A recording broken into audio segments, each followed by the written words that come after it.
រួចต้องផុតជ្រុងស្នេហាអានមានសោកកាជារឿងទង្ខារីងរេសូមលាហើយព្រោះអង្គនិស័យអូនិស័យ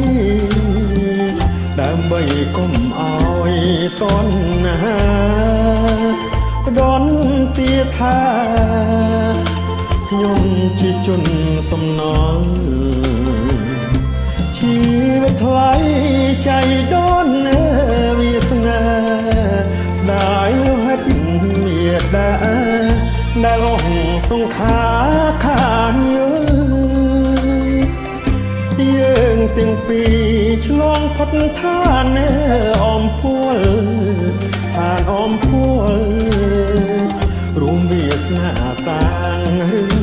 គុលផុតផលពីអមរិកាសូមប្រកាសដល់អង្គទេវតាជួយចាំរឿងស្នេហាកណ្ដាលដួងចិត្តនៃខ្ញុំសូមឲ្យចិន្តានៃបុប្ផាគ្រប់គុំមករួមមនោរម្យព្រមជាគូវាសនាអកណ្ដាលថ្នាលជីវិតចុងក្រោយអូនកុំបណ្ដោយឲ្យមានចិត្តប្រែឆាជួយអាណិតដល់ជីវិតកុំព្រីជួយបងផងណាពុំងារួមរុងនឹងគ្នា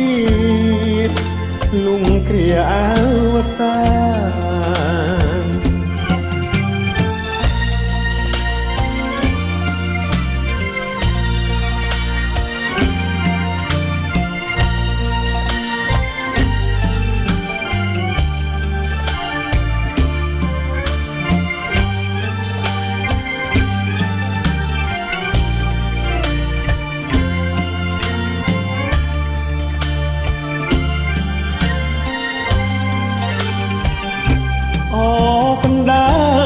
នชีវិត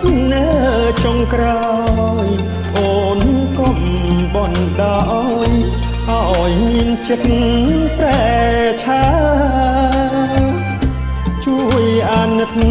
ដល់ជីវិតកុំព្រី